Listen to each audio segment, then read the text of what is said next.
We're a little bit off the beaten path, but I think people love hidden destinations and things that are a little hard to get to, and they love hearing about them word of mouth because you hold a little secret for a while that you can share with somebody. And we haven't changed a lot except the size and the looks.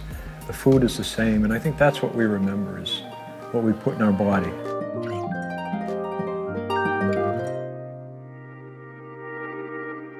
My name is Jerry Misha. I live in Waterville, Maine, and I own Big G's Deli, which is located across the river in Winslow, Maine.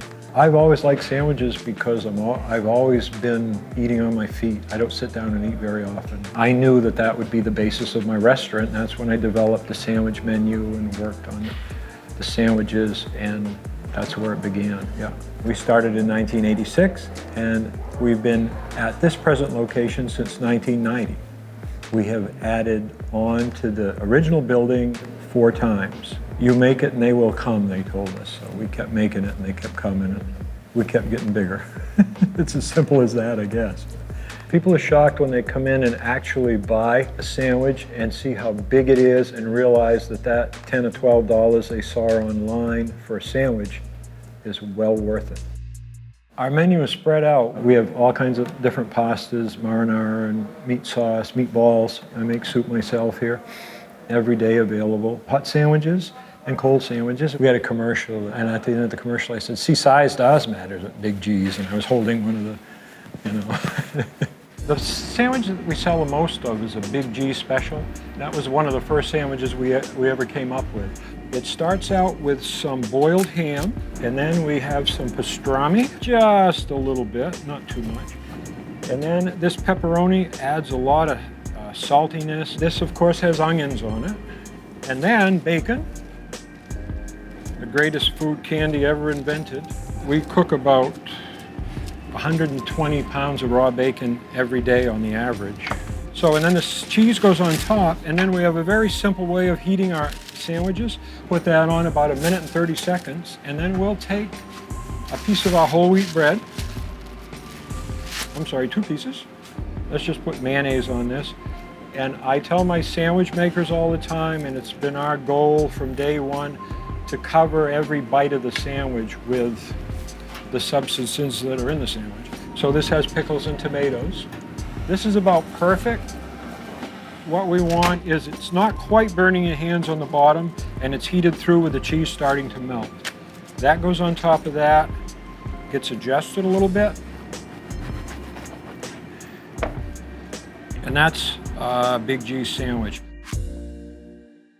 It's been tough living in Winslow, Maine, because there isn't a lot to do, there isn't a lot of action. We're kind of in a little pocket here of low population. People don't know much about the town where Big G's is, but they know it's in Winslow. And it's all been word of mouth. We probably have 30 generations of graduations from Colby. So those kids have grandchildren, some of them, you know. So all of those people are coming back here and reliving that moment at Big G's, you know.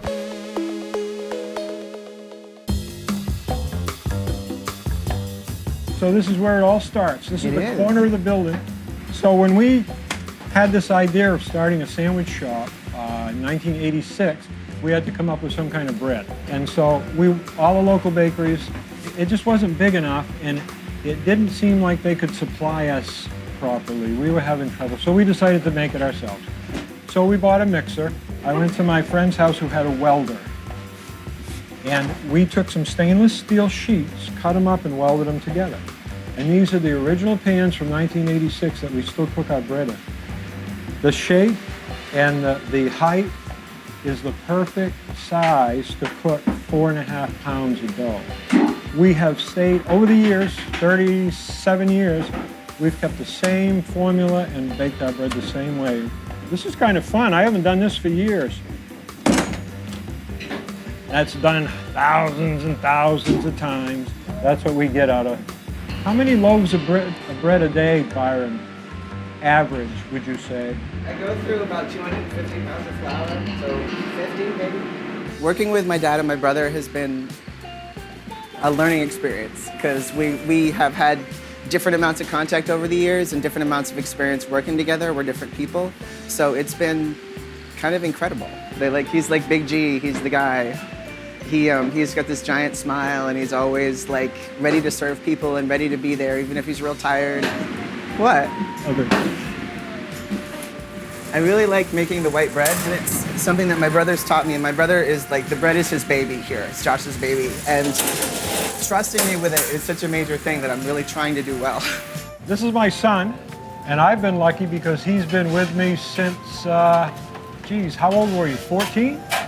Yep, about that. 14 years old, and he started actually in the deli when the counter was up here, and he was, 30 years now. Oh, 30 years, yeah.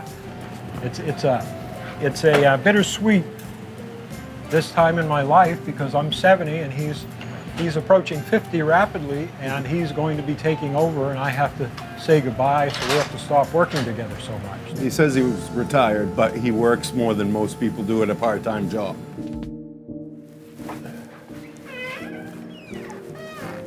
So I get up in the morning around between 12 and 1:30 and throw my clothes on and come on in here. And I am greeted with whatever was left the night before. It's a lot easier to fix things when there's nothing else going on. And in the morning, I have my own list in my head of what needs to be freshened up and checked and what needs to be rotated, etc. It gives me time to relax a little bit, keep the anxiety down and plan for the day and do my prep work. And at 70 years old, my doctor likes my work schedule. Cooking has been my life. It's a good way to relieve anxiety. It's a way to serve somebody. It brings people together. We're all connected to food. It's something we look forward to 3 times a day. We lose our appetite, but we always get it back. What a business to be in. Something that people need to have. This is our back room at the deli, and as you can see, we've got a lot of signs up on the wall here. And this was the first sign that was ever made of our sandwiches. It was made by my wife, and she did it with a magic marker, and you can't even see the prices anymore. We built from this original to about 100 sandwiches. But when I look at each piece and remember, they either make me a little bit apprehensive or want to bring me to tears. Every one of these things means a little bit to me, triggers something. And there's a lot of remembering my dad, things that he has said about this place, and my mother. This was here in 1986, and I've come here every day since. We're not going anywhere. We'll continue to do what we're doing. I'll be gone, I'll die, and Josh will get tired, and who knows, maybe he can sell it to somebody, or maybe we'll sell it tomorrow, I don't know. But whatever happens, it's been worth the trip and the little side trip through COVID to get to where we are now. Hi, Jerry from Big G's Deli here. Everybody is always asking me how come everything at our deli is so darn big. It's almost impossible to eat it all. Look at the size of these chickens. Can you imagine the size of the omelets? And this is how big our bread needs to be filled with the best meats and cheeses and vegetables we can buy. And look at the size of this cow. Holy cow, that's what it takes to make these huge whoopie pies. Big G's Deli, where size matters every day. A Big G's restaurant.